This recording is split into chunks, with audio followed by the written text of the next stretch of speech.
Hello, hello, hello. Patricia here, Stampin' Up! Demonstrator in the United States, but more specifically in Alaska. And let me get this settled again. Sorry, it seems to want to float a little bit. There we go. Today I'm going to do, by request, a quick video on the paper trimmer.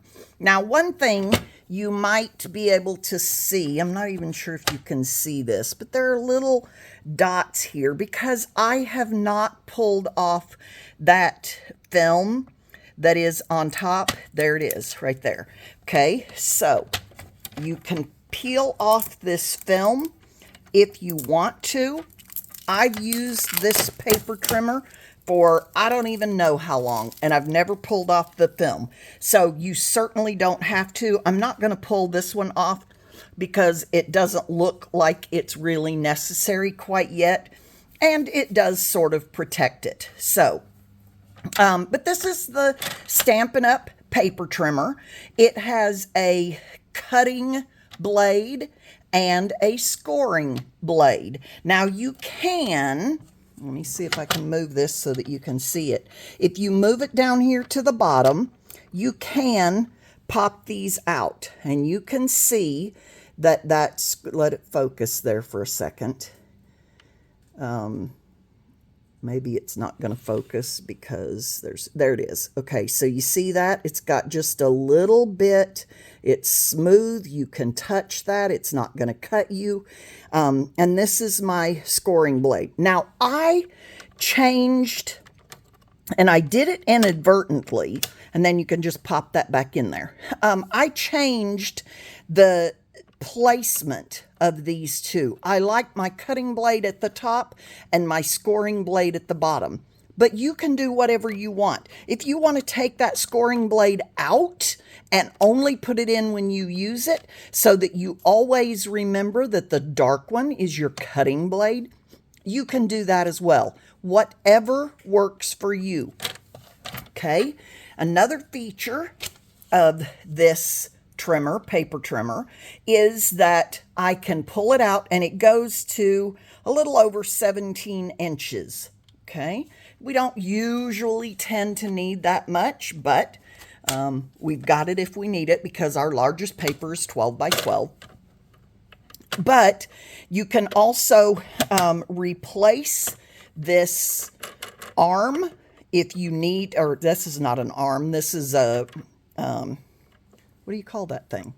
Can't remember. I'll find it and post it below though. But you can also replace this. You can get replacements for the cutting blade, which you may very well want to do. I just have some on hand all the time because if I need it, I need it. You can also now get replacements for the scoring blade. You don't really need these unless you lose it. You're not going to wear it out. At least I've never heard of anybody wearing it out. Okay. So if you need it, you can get replacement blades for both of those. So let's look at how do I cut paper. And I had my cardstock right here. I don't know what I did with it. I literally just had it. Okay, well, we're going to go with this. You can see it better anyway, right, than white. Okay, so the first thing we want to look at is I want to make a card base. If I want to make a card base, I lift, you will notice when you first get this, that of course then it did it, that sometimes it doesn't, there we go, it doesn't want to lift if I try to lift right here by this. So if I go to the top, and I pull that out, then it will always lift just fine. All right, we're going to make a card base. And when we make a card base, we want to score in one direction and cut in the other.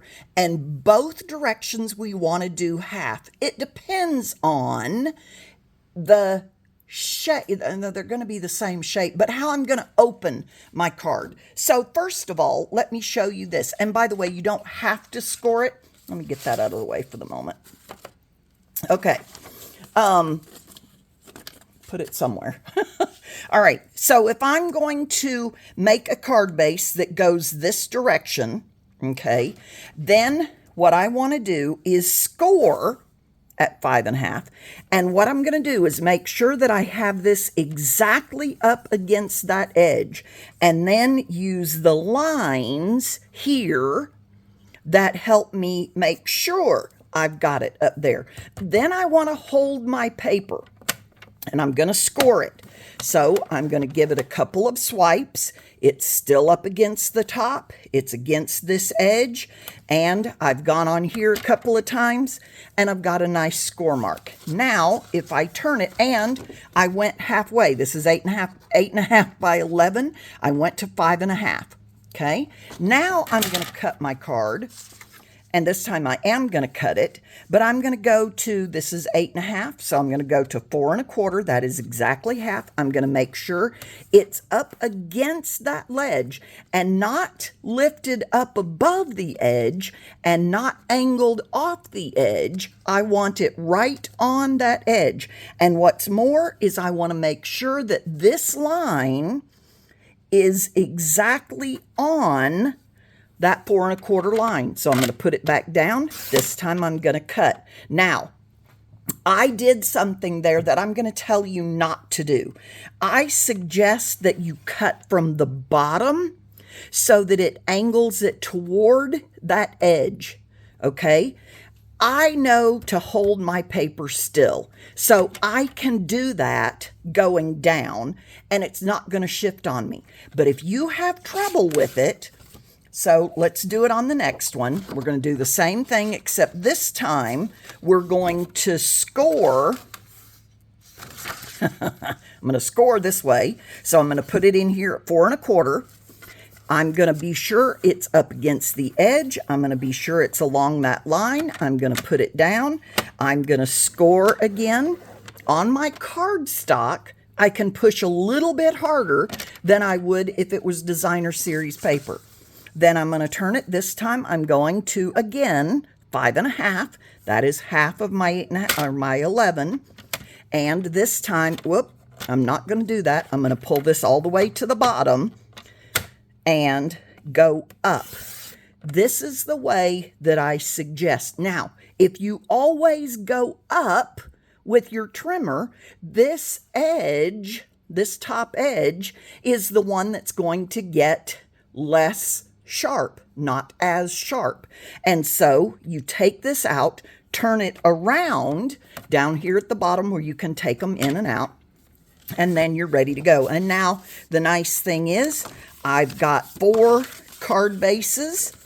They are all exactly the same size because I cut half and half. They're all exactly the same size, but 2 of them go up, okay, and 2 of them go over to the left. Okay, so that's cutting my card base, and that is cutting on the paper trimmer. Now, to be honest, that could be a good, sorry about that, that could be a good reason why the Stampin' Up! Puts the cutter at the bottom and the scorer at the top. So you make the choice on whether you want to do that. Now, if I'm going to cut a 12 by 12 paper, which I might want to do. Let me pull one out real quick. This is a great paper. Oh, I love this. And I live in Alaska, as I'm sure many of you know. And so in Alaska, they say about 1/10-ish of the people in Alaska have their pilot's license. Now, that doesn't mean that they all have a plane, although many do. A friend of mine owns my grandfather's plane that he used to have. All right, the reason I like this arm is because it helps me to make sure I've got it straight on there. But what I'm going to do, I'm not going to have it out right now just because it's kind of in the way I've got my setup here. I'm going to close it.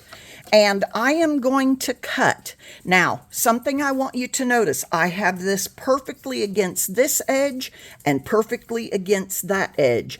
And so my cutting spot here is exactly at 6 inches. So if I'm cutting 12 by 12, it's really nice to know. Now you notice I was holding this as I cut down.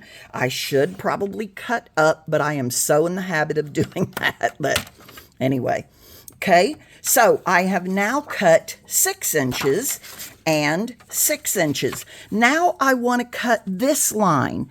I'm going to match it up to exactly the middle of that cutting trench, if you will. Now let me show you another way to cut. Once I have it set, I can put my cutting blade down here and sink it. I'm still holding my paper, cut up, and then, whoops. Did you see what I did? I cut that in half. I did not mean to do that. I should have cut that off first. So I'm going to do that really quickly. Oh, well, it's just paper, right? So I'm going to cut that off. Maybe what I'll do is use that cut in half like that. Okay, there we go. Cut in half on 2 different sides of something and make it look like it's got a big tag in there. Anyway, all of these are intended to be useful on the front of a card or whatever else you want to use them for. Okay. Something else I was going to show you. Let's go ahead and cut these. I'm going to make sure at the top and at the bottom that I have that in the little cutting trench. Okay. And then I'm going to cut. Now I can do the same, cutting these in apart from each other. Cut them apart. And once you kind of get the hang of this trimmer, you can tell that it goes pretty quick. But one thing I will say, every time you cut, make sure it's measure twice, cut once. Remember that? So now I can just cut off these little angles. There we go. And there we go. Could I cut them off with the trimmer? Absolutely, I could. But it's simple enough to do it with my paper snips, so why bother? Okay? All right. By the way, I was going to tell you what this paper was. And it is Take to the Sky Designer Series paper, or DSP. And as I started to say, many Alaskans are pilots, whether or not they have their own plane.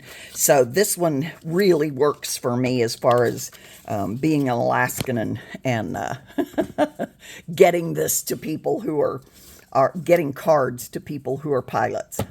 Anyway, let's see, what else? Sinking your blade is really helpful. You've got up to 17 inches. You've also got your metric measurements on here, should you need that. There is a hanging notch, so I could hang this. Say if I've got a pegboard, I could hang this on the wall.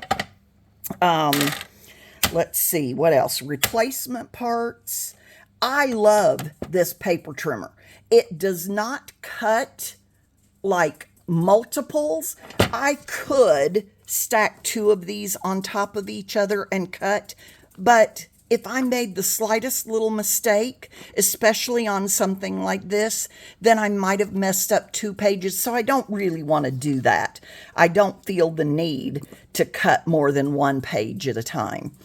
Now, if I'm cutting like cardstock, I might use a heavier duty to cut multiples. But for just what we do as crafters, you really don't need to cut, 10 pages at a time kind of thing.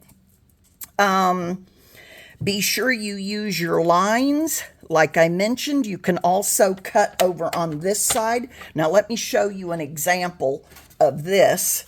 Remember this that I just cut? Let's say I want to cut off 1.5 inches of this because I want to have whatever. So I can cut off 1.5 inches, and now I've got a card that I can flip up and I can put something down here, for example, this is not the right color necessarily, but I could put, you know, something here at the bottom of this to lift up, and then something on front that coordinates together. That's not a very good example, but it gives you an idea. One thing I have not done is used my bone folder on here. I can use my thumb, but that doesn't really do as good of a job. I don't know where my bone folder is. It's usually right here. Anyway, I did not put it away. Sorry, I keep clicking on this. I've got it set up on a little tab that, there we go. Now I have it positioned correctly. Anyway, so you can use the right side as well. It goes up to 1.5 inches. I could have done this at 1 inch and then just make sure it was aligned. Let me move that so you can see it. You almost can't see it because of this. By the way, there are measurements on the bar as well. Okay. I think that's it. Mostly take your time. Don't rush everything. There's no reason to rush it. Just take your time. Make sure it's up against the line at the top. Make sure it matches on these lines here on the side or in the middle. And there you go. 5.5 and 4.25 are going to be those lines that you use all the time. All right, if this has helped you, I would so appreciate a thumbs up. Share this video. Oh, I was going to show you one more thing. Hold on. This is a measurement. I got this somewhere online. And you can take a screenshot if you would like. This is to represent 1 inch. Here's 1/2 inch, 1/4 inch, 1/8 inch, and 1/16 inch. Okay, the larger the number, the smaller the measurement. There's also one out there if you want to go check this one out from Simply Simple Stamping. She has this sheet that you can print if you need to do that, simplysimplestamping.com. And here's also if you want a 1/8 inch border or if you want a 1/16 inch border. So let's say I've got a 4.25 by 5.5 page. I want to go down 1/4 inch. So 4 by 5.25, down another 1/4 inch, 3 3/4 by 5, one more 1/4 inch, 3.5 by 4 3/4, and you just keep going down to get your layers that go on top. Another thing, she talks about hamburger and landscape. So this is your hamburger or portrait, and this is your your hot dog or landscape. Now, of course, both of these, you could turn the other direction. All right. All right. Hope that helps. Enjoy. Go out and cut a bunch of cardstock. Practice, practice, practice. Or cut it as you need it. All right. Thank you so much. And have a good one. If you would like this, share the video. If you would subscribe if you have not already done that. And then click that bell so that anytime I post a new video, it will come up. Thank you so much. Have a good one, and we'll see you next time.